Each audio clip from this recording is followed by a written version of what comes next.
공부하는 트레이너가 많아지기를 소망하며 이 영상을 찍습니다.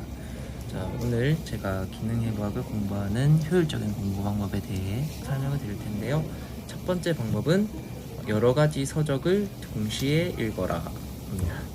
뉴만 키네지올로지, 운동손상증후군의 진단과 치료, 교정운동 솔루션, 이렇게 세 가지 책 한번 볼게요. 자, 먼저 뉴만의 어깨 파트에서 어깨의 기본적인 구조를 한번 봅니다. 근육, 뼈, 인대, 어느 부위에서 시작해서 어느 부위에 존재하는지, 이 구조물의 역할은 뭔지, 너무 복잡하고 용어도 어렵지만 그래도 눈에 한번 익히고 넘어갑니다. 그 다음 운동손상증후군의 진단과 치료로 넘어갑니다. 마찬가지로 어깨 파트를 찬찬히 읽어보니 상완골의 상방활주가 어쩌고 저쩌고, 견갑골의 상방회전에 영향을 미치는 근육들의 타이밍이 어쩌고 저쩌고 하는 내용이 보입니다. 뭔가 이런 내용을 뉴만 책에서 본 것 같습니다. 그럼 다시 뉴만 책으로 돌아갑니다. 상방회전에 대한 내용을 보니 상부 승모근, 전거근, 하부 승모근이 짝힘을 이루어서 견갑골이 상방회전한다 라는 내용을 읽는데, 솔직히 무슨 말인지 잘 이해가 되진 않지만 일단 간단히 밑줄 치고 넘어갑니다. 자, 마지막으로 교정운동 솔루션이라는 책에서 어깨 충돌 증후군 파트를 찾아 또 읽어봅니다. 정상적인 횡격막 호흡 패턴이 소실되면 소흉근, 견갑, 거극 같은 보조호흡근들이 과활성화돼서 어깨 관절의 정상적인 움직임을 방해한다 라는 내용을 읽게 되었습니다. 뭔가 어깨 충돌 증후군이랑 연관 있는 것 같습니다. 앞에서 설명드린 내용을 필기하면서 다시 한번 설명드릴게요. 뉴만을 공부하면서 어깨 파트에서 뼈, 근육, 인대를 공부를 했고, 뼈는 상완골 그리고 견갑골 공부했습니다. 근육은 이제 회전근개 공부했고, 상방회전에 쓰이는 근육도 공부를 했어요. 자, 상완골은 또 상방활주가 된다는 내용도 있었네요. 이제 운동손상증후군으로 넘어갑니다. 어깨 파트 또 보고요. 상방활주, 상방회전 대해서 또 공부를 하는데 뭔가 두 개가 내용이 겹쳤어요. 다시 뉴만을 보니까 상방회전은 상하부 승모근, 전거근이 쓰이는구나. 그러면 두 가지가 같이 뉴만에 대한 지식에서 운동손상증후군 지식을 합친 거죠. 그다음에 교정운동 솔루션에서도 또 어깨 충돌, 어깨 파트를 봐요. 호흡 패턴을 보니까 호흡에는 정상 호흡이 있고 2차 호흡 그런 게 있대요. 2차 호흡은 소흉근, 견갑거근이라는 근육이 과활성화되더라. 근데 이것들이 하방회전을 유발한다고 하네? 운동손상증후군 보니까 하방회전 증후군? 뭐지? 사실 뉴만으로 들어가 보니까 하방회전은 상방회전의 반대인가? 하방회전 뭐야? 이 세 가지 또 지식을 새롭게 덧씌웠어요. 지금까지 공부한 내용을 요약해보자면, 호흡 패턴이 깨질 경우 소흉근, 견갑근 같은 근육들이 과활성화돼서 하방회전 증후군을 유발하고, 하방회전 증후군이 유발되면 어깨 충돌 증후군이 생길 수도 있구나 라는 지식을 깨닫게 되었어요.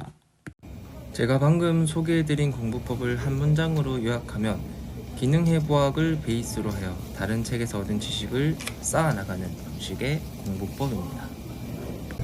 이 공부법을 진행하며 가장 중요하게 지켜야 할 점은 공부한 내용에서 핵심을 뽑아내 간결하게 요약하라.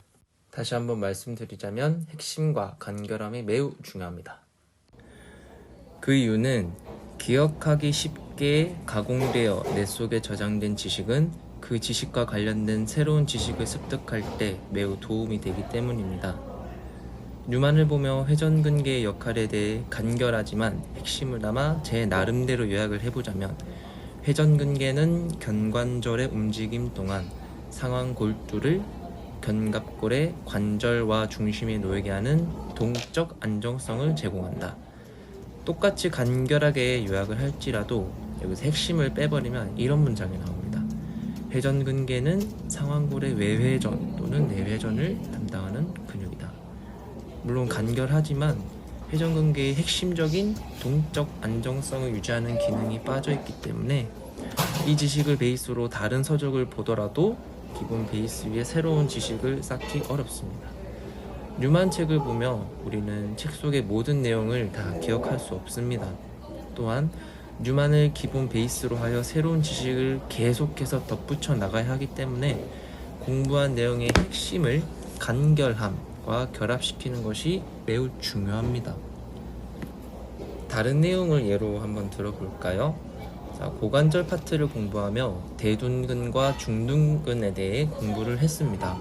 제가 중둔근에 대해 공부한 내용 중 핵심을 뽑아서 간결함과 결합해 보았는데요. 한 문장으로 표현하자면 중둔근은 고관절의 회전근개다. 자, 방금 제가 회전근개는 견관절의 동적 안정성을 제공한다 라고 요약했는데 중둔근은 고관절의 회전근개다 라는 문장을 통해서 중둔근도 동적인 안정성을 제공하는 역할을 한다 라고 쉽게 유추할 수 있습니다. 정말 단편적으로 중둔근은 고관절을 외전시키는 근육이다 라고 요약해버리면 다른 서적을 봤을 때 응용이 되지 않습니다. 운동손상증후군의 고관절 파트를 보면 대퇴골두의 전방 활주에 대해서 설명할 때 중둔근의 후방 섬유 편심성 조절이 대퇴골두의 전방 활주를 방지한다 라는 내용이 있습니다. 중둔근은 고관절을 외전시킨다 라는 내용과는 별로 연결이 되지 않아요. 하지만 중둔근은 고관절의 회전근개다 라는 문장을 통해서는 중둔근이 편심성 조절을 통해 고관절의 동적 안정성을 유지할 수 있구나 라고 내가 알고 있던 기존의 지식에 새로운 지식을 쌓아나가기 쉽습니다. 고관절의 동적 안정성 그리고 중둔근의 후방 섬유 편심성 조절 두 책을 동시에 보며 기능 해부학을 베이스로 형성한 지식에 새로운 지식을 덧붙였습니다. 공부한 내용을 간결하게 요약하라는 것은 지식의 수준을 낮추라는 뜻이 아닙니다. 핵심을 담아 간결하게 요약하라는 뜻입니다. 기능 해부학을 공부하면서 이 방법 한번 써보세요. 생각보다 재밌고 간단하게 요약하니 기억하기도 쉽습니다. 기능 해부학을 효율적으로 공부하는 첫 번째 방법을 소개해 드렸고요. 다음 영상에서 두 번째 방법으로 찾아뵙겠습니다. 시청해 주셔서 감사합니다.